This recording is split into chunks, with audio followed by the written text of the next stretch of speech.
Welcome to this presentation about the Dulong IP Interactive Whiteboard. Like all interactive whiteboards, this has three elements that are very important. First one being the board itself, which is generally connected by USB cable running across to your computer, which can be Windows, Macintosh or Linux based. So you can end up having any of those operating systems. The computer is then connected to our overhead projector, and we have the three elements working together to drive the board. Important to note, there is no external power required to connect to the board, it's just the USB cable.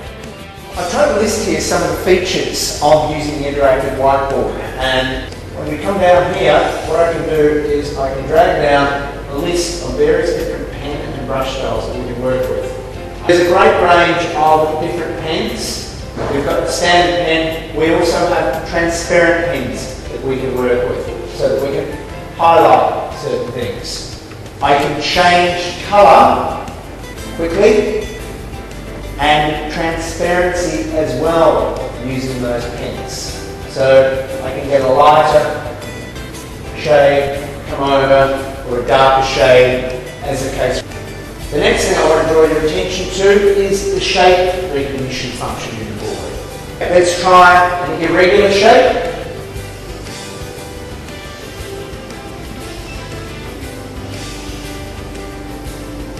And finally, let's try an oval shape.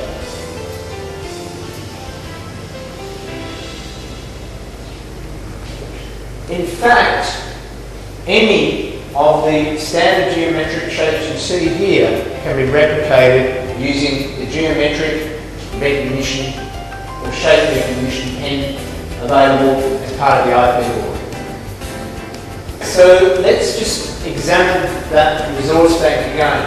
By opening up the resource bank, we can explore any of the areas. I've chosen to go to the geography area, the maps. Let's choose a map of Australia and drag it onto our stage to work with. Having dragged it, you can see that it is editable in lots of different ways.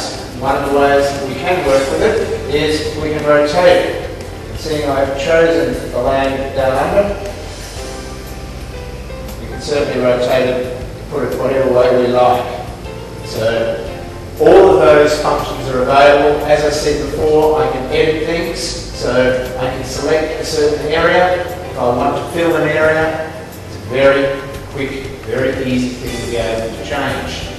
The other feature to bring your attention to is that I can choose to bring in a resource from elsewhere and add it to my gallery. For example, if I would like that image of the tap there, what I can choose to do is go to my camera mode. I can choose to capture a section of the screen, and in doing so, if I drag out my area and capture, I have now captured that object clearly into my document. The advantage of having done that is that I can now either use it in that document or I can choose to add it to my own personal gallery. What I now have is I have available in my personal gallery a graphic that I can use over and over again in any other application.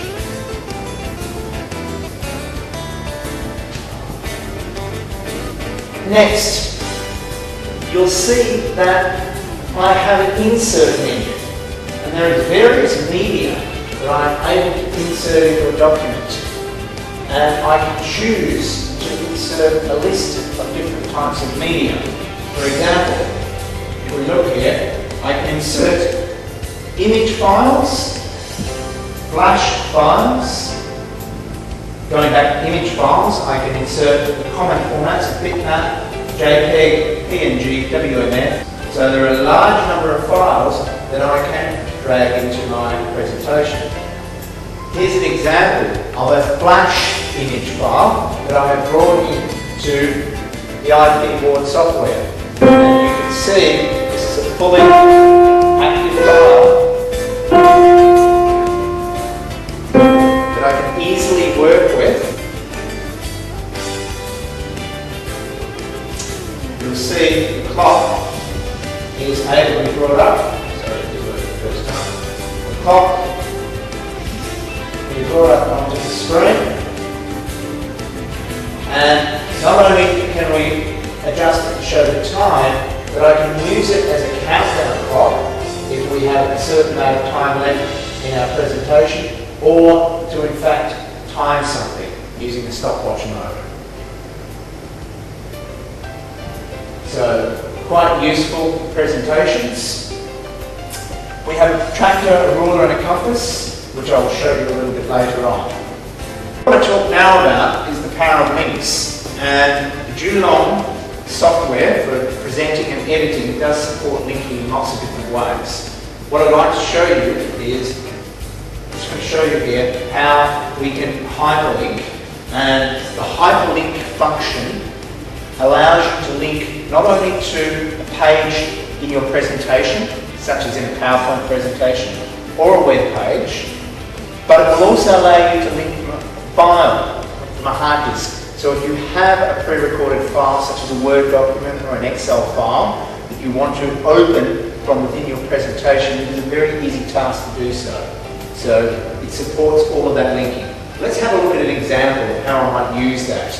What I've got here is something where I'm talking about Asia, and we're identifying countries. I've got an activity here where I want somebody to click a puzzle and go out to a website. By going to the website, I'm now into another interactive experience where I get the opportunity to go in and do some more activities. So I can pop those points in and identify certain areas and certain parts. Very simply, after I finish with my activity, I'm brought back to my presentation again. What I've got here is a link then to other pages. So by clicking that link, I've brought myself onto another page in my presentation, and I've got a part here where I've said click here to go back again. So you can see that the links are very similar to a hyperlink document, and I can either attach them to objects, or I can use an icon here, which is now taking me out of my links onto the next section. And for this section, I'd like to talk to you about how to use audio. And audio can be powerful, obviously, in an educational environment or in a business presentation. But let's just talk about how we might use it in a classroom situation. I can use audio to give feedback to somebody. So here I am with an English sentence, and I need to drag the words into the right place.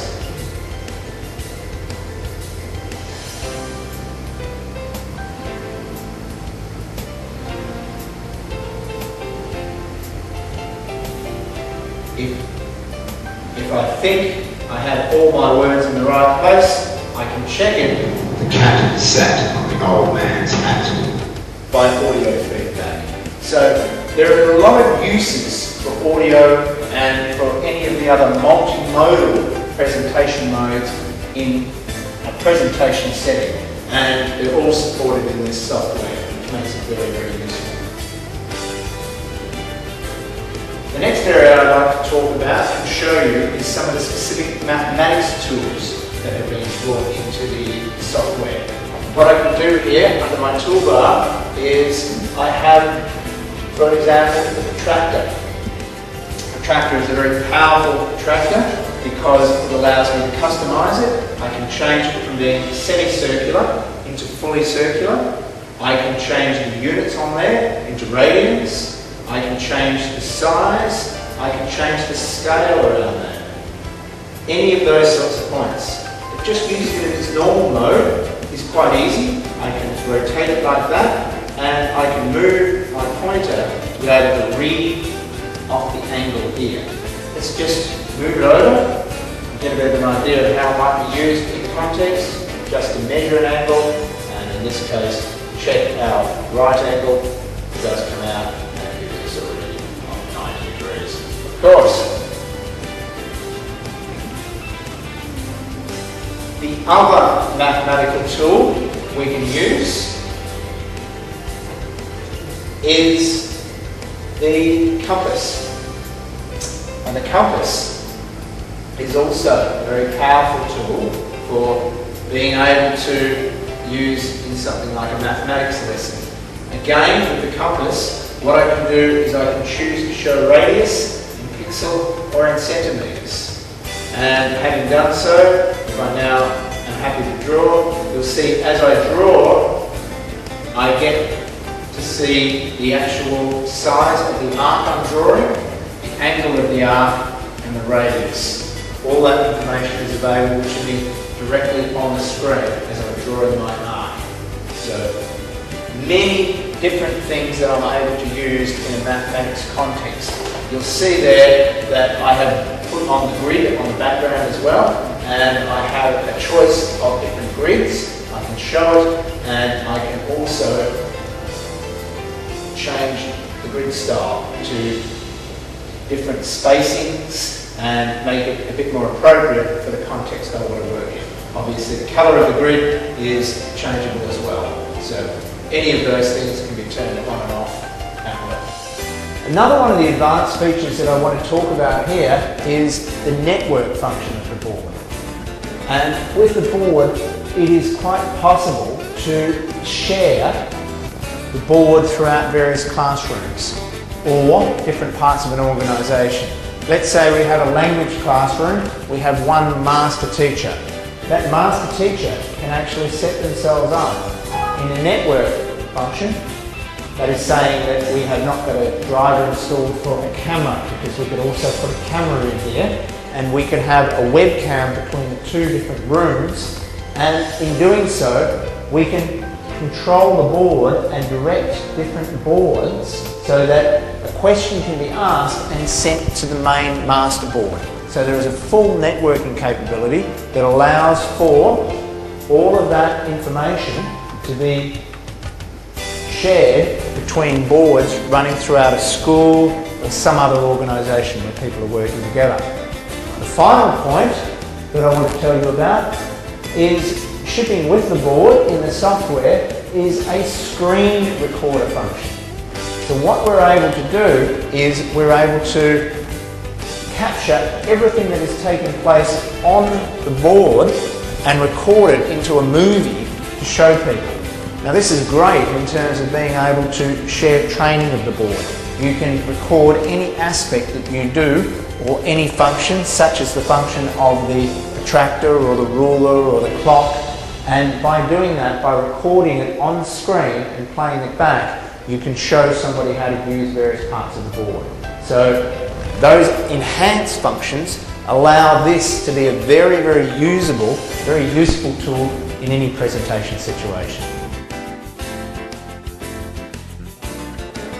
Looking at here is what Geelong has developed, which is UltraBoard software, which enables you to have 4 separate screens that you can work with. Only one of the screens is an interactive whiteboard, this section here. The rest are just dummy screens that enable a presentation to take place and for people to be able to operate on them. And what I can do is, in this mode, I can switch between any screen at any time. So what I can do is I can change down to get my screen here. If I want to add another screen to work with, I can annotate that screen here.